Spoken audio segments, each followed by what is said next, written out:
It's the savvy side of 9 to 5. Listen. It's not a lie if you believe it. Laugh. We had a little fun, because it's a very long day, you know. And learn. Negotiation. This is what you do in business. This is the Focus Group with Tim Bennett. All right, let's go already. And John Nash. Pucker up, Buttercup. With a focus on career, the consumer culture, and marketing from an LGBT point of view. We're all business, except when we're not.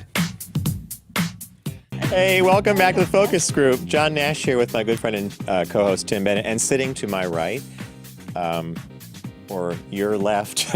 I always do this. Joining the conversation. Joining the conversation is Jude Burke, PhD and author of The Adversity Advantage: Turn Your Childhood Hardship into Career and Life Success. This is a fascinating book, and Tim and I have a lot of questions for Jude, and she's so many things, actually. She's got extensive corporate experience in dealing with employees and getting the best out of your employee culture. She works with management. She consults. So welcome to the show. Thank you very much. I did a total thumbnail sketch of your extensive career. So why don't you tell us about... Oh, that's great. And I appreciate being on the show. So thank you. I worked at Honeywell for 10 years as an employee assistant psychologist. And then I worked at United Healthcare as VP of Operations for the Optum subsidiary. I've been doing executive coaching, leadership assessments for another 15 years. And at one point, I was actually in the nonprofit world doing crisis intervention services. Honeywell... You were a staff employee assistant psychologist. They could use you again, from what I understand. Yes. Well, many corporations can, and it was interesting. Many corporations can, yeah.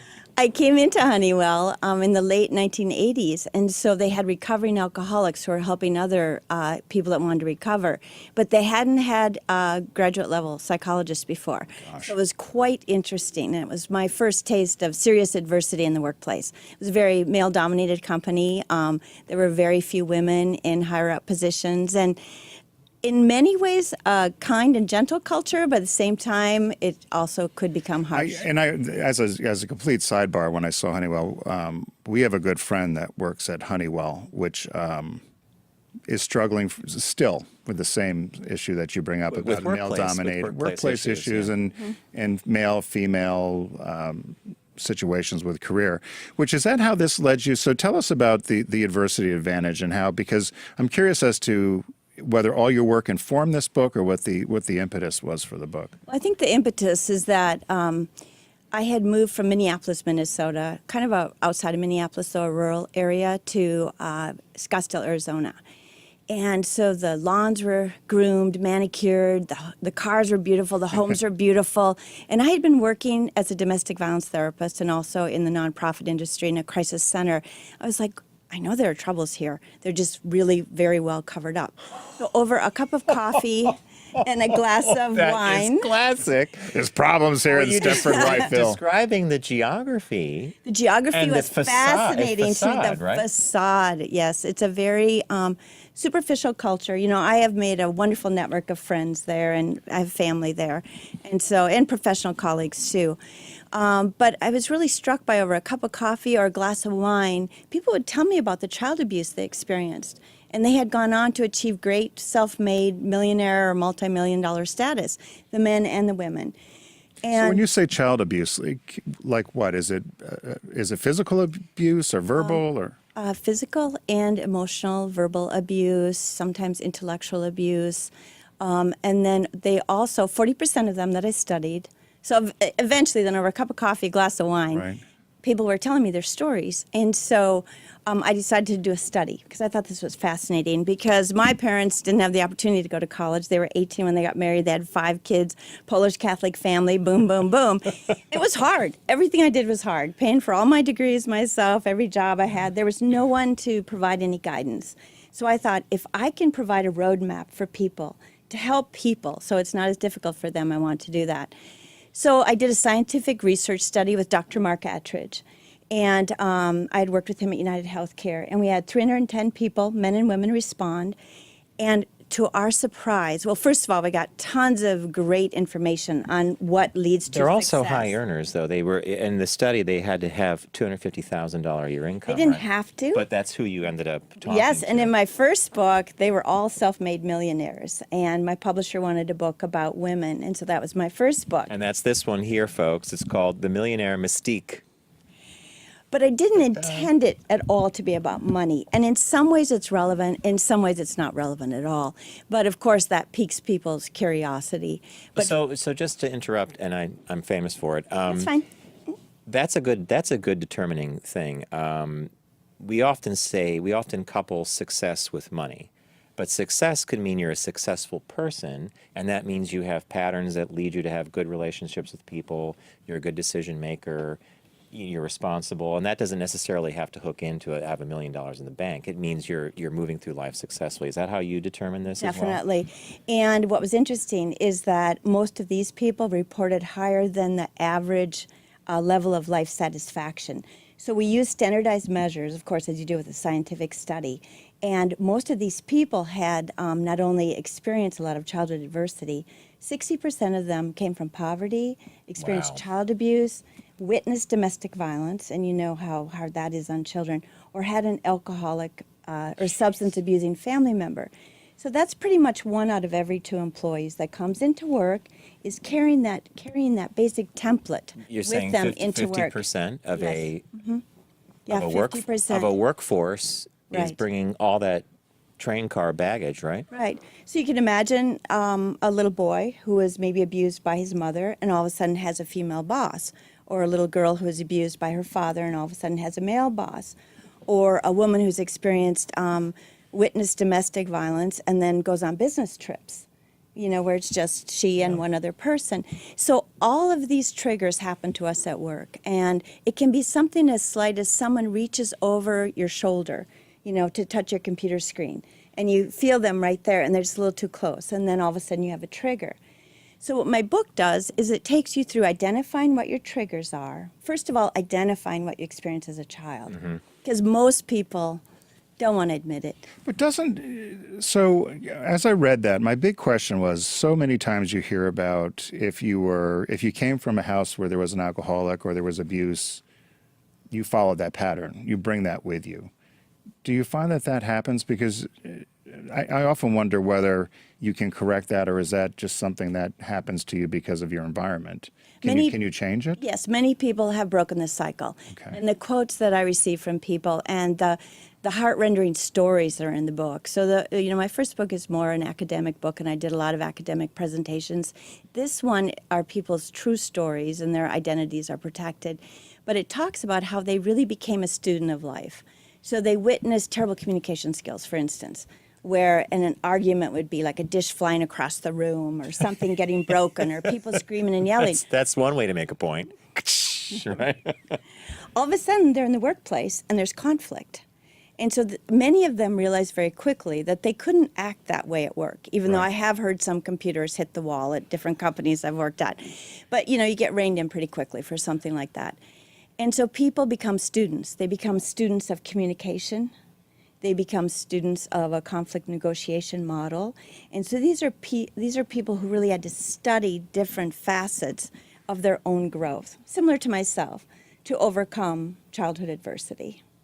But that you just hit on one big thing, and that's an awareness by the individual that there is, in fact, this built-in pattern. They might not even be aware of it, right? Very true. And I'm sure there are some gender differences there. The men, and I found this very fascinating, it was important to me to write a book for men also, because my first book, the publisher wanted it more about For women, millionaire Yes. women, So yeah. it was really part of my legacy that I wanted to write a book for men and women. Just as many men as women reported experiencing childhood abuse and witnessing domestic violence. So it's still a hidden issue. Now, the women reported more specifically the consequences. They were more clear about, I have self-esteem problems, I experience shame, I've had more divorces. But I think the men just weren't quite there yet. But I have many men's stories in the book. And you said a lot of people they all recalled a turning point. Right. That kind of the light bulb went on.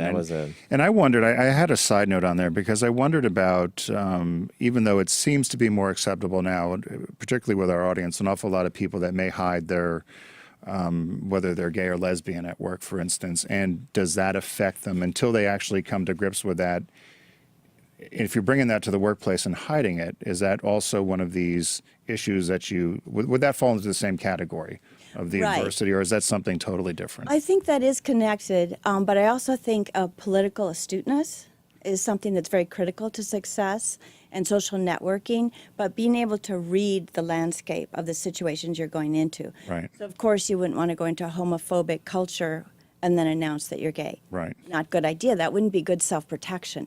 So you really need to assess each situation to So decide. that's perfect then, because that's where that says, okay, what you remember from childhood for survival, you bring into the workplace, and Exactly. As a stick. Right. Exactly. And to jump off from what Tim was just, one of the areas of the book deals with these five key personality traits that you observed. I'm not going to say it's almost universal, but it was a very broad swath of the people you talked to and researched.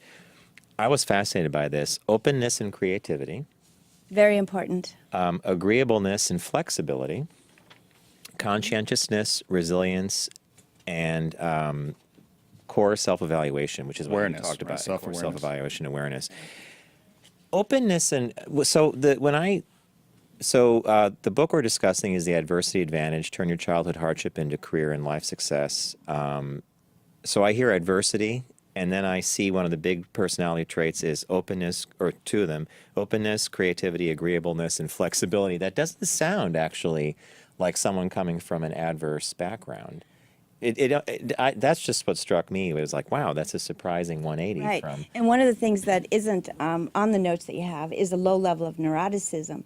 So Oh no, Tim! Don't even tell. this Okay. group, of course, has A low higher level of- worry. They have more sensitive. They're She just. they're John, very. Gosh darn! Did you have to say? I'm sorry. neuroticism? the John T. Nash Guide is what we're going to call that. Well, initials T. It is a continuum. We're all on that continuum Are somewhere. you serious though? So they would have those really great functioning things, but also be kind of practically, oh my God, I can't go. Right. They learn survival skills growing up. So, take that example of living with domestic violence or child abuse and having a high cortisol level because you're really stressed out. You have that fight or flight response and all the hormones in your body and all those stress chemicals in your system. It actually changes the template of how your brain works. And so you're bringing that into work. Or maybe even in high school, you realize you can't be throwing temper tantrums like people do at home, right? Maybe get suspended from school or kicked out of school. So these people learn along the way that they can't replicate what they saw at home. So they become students of communication and of life in general. Is that innate though? Are they aware they're doing that when they're becoming students of that behavior? Well, I think companies and colleges and high schools rein us all in and kind of mold our behaviors somewhat. The big companies like Honeywell and United Healthcare have human resources departments. So You can't do that. Yeah, I was this hard to write? Because it seemed to me as I was reading through all the notes that I don't want to say it'd be sad, but child abuse is such a heavy topic. it is. And obviously you were trained, you're a licensed psychologist, so you're used to it and you're used to hearing the stories. But for somebody that might not be that familiar with it, if they got your book, is it presented in a way that is empathetic, or is it more Clinical? Yeah. No, Good word. it's very That's the neurotic part of me. it's very empathetic in that I really wanted to tell heart-rending stories to kind of grab people. But each one of the people that I interviewed who told me their stories gave advice. Some people lost their jobs in very high-level positions, very painful after many, many years of working in a CEO position. Some of them just got out of domestic violence situations. In fact, there's one man I interviewed in the book who just had left a marriage where he was being physically abused. By who? His spouse. His spouse? Yeah. A wife? Yeah. That happens. Yeah. It happens. And I saw that at Honeywell, too. And it's really difficult for the man because here he is, you know, there's Yeah. all the societal Yeah, expectations. the culture and does a great job of boxing that personality in, right? From the Do they all land on their feet? all of them. And that goes back to being able to manage the adversity that they had from when they were little, right? Thread of advice that you said after you interviewed, they would often give advice. Was there a consistent piece of advice that these people would often offer? I think one of the things is they all became more resilient. So they had survival skills, and they were hard-won survival skills that they then turned into positives at work. Many of the people said things like, after what I grew up with, I was determined that no one would ever experience what I experienced that was in my life. Wow. I became very clear on my values, and I wanted to lead a values-driven life. And so they have very clear values on how they want to treat their children and how they want to treat their grandchildren. So resilience, pride for what they survived, sensitivity and compassion for the underdog. And so these are Empathy. Empathy, very empathic. So what do you do for fun? I have a new bike. You have a new bike. Oh no, he's a, Yeah, I'm a cyclist. It's not like your bike, I'm sure. It's a beach cruiser. Oh, a beach cruiser. Yeah, a kayak. I just bought a new kayak. My sister Wow. my sister and husband love kayaking. I love it too. Kayaking kind of freaks me out if you do it if you're tied in. I always think I'm going to be the one that flips. And Then you flip and right back doesn't over. flip up. But I know you flip back I up. did that but- once. Don't do whitewater anymore. One other question I have for you is there's obviously a spectrum of people in adversity, and I love the fact that most land on their feet, and people are very optimistic. But did you meet people who, for them, the sole goal was simply to be proud that they had survival skills, and that those did not evolve into further skill sets? Just, I can survive? Because that feels a little, I don't know. Like a person hasn't done their work. Yeah. The book outlines the steps you need to do to really improve your life. The self-reflection, maybe seeking a trauma recovery therapist, Wow. seeking out services with your employee assistance program. EMDR is a great benefit for people who experience childhood adversity. And you go into a meditative state with the help of a trained therapist, and you interweave positive solutions to what you experienced as a child. And the relief you can feel is just tremendous relief. So my book really lays out, you know, like, what did you experience and how can you recover from this? And these are all the recommendations from the people who have survived and thrived. They're happy. Yeah, that's the big takeaway here is when you read some of this, it's amazing how positive the impact of a bad event could be if you, in fact, internalize it and grow from it correctly. Yes, but I do want to say that there's nothing like, and I can almost spot people now, there's nothing like growing up in a family where the parents are focused on you to meet your Support needs you. as opposed to the child focusing on the parents to meet their needs or adapt to the stress that's going well on. said. Children become the adult, right? So well said. Children become the adults. Yes, that's How true. often does that happen? Because there's no manual that pops out with the baby, right? All Right. these there's no big book that says chapter 1. This is what you start with. Everybody's different. And how many parents are telling their little kids their problems? That's backwards. Oh yeah, So close to home.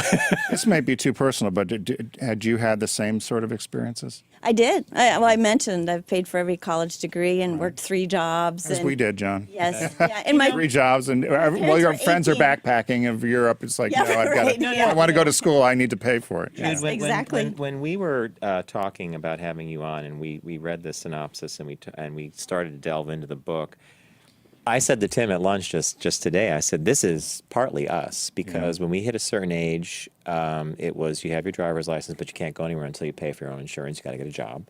They need a car. And you need a car. And we both put ourselves through school, and that was through a combination of work study, actual jobs, student loans, and I drove a forklift. John made widgets. I made widgets at a factory, and then, and I think that, and sometimes people say, like, we look back on it and we're like, I don't think we look at the success aspect, but we do see people who struggle, and we wonder, were they challenged in their youth, and not necessarily in a bad way, but did they have to overcome a challenge? Did they have to learn? You used to only hire people that went away to college, Yeah. like a distance. Timmy, when he was hiring at Subaru. Well, because I was hiring people that would have to travel by themselves on weekends to very remote areas, and I thought, and it was all these were young, somewhat entry-level jobs, but I found that people who had gone away to college, some distance from home where they couldn't get right back to the little nest, survived better because they could figure it out. Something happens, something doesn't show up, something goes the wrong way. They were more capable, or they were more capable of figuring it out. And that's a good distinction. I mean, that's the kind of adversity all kids should experience, you know, a feeling here or there, or trouble with school, so they can learn how to develop some resilience and some hardiness. But this kind of trauma is very different from that. Yes, I yeah, wouldn't I wish agree. this kind of trauma on anybody. anyone. So I want to emphasize the book really has positive input, like how to recover, how to make your life better, how to be successful at work. Well, and how can people find it? Amazon. Amazon. So it's You have it right up there on the screen. It's Dr. Jude Miller Burke, and she's a licensed psychologist, executive coach, and employee performance expert. You're also an expert on leadership, resiliency, and pathways to success, and we appreciate you joining us today. Thank you very So much. be sure to grab the book at Amazon or where good books are sold. Is that bookstore? I think Gail King said on CBS did she this morning say? today, she goes, wherever you choose to buy your books. Wherever you choose to buy your books. That's good. I thought I'm going to copy Do you have a Gail King. website people can find you at? Right, JudeMillerBurke.com. JudeMillerBurke.com. That's easy. And you're on Facebook because we linked you. Yes, that's true. Okay, good.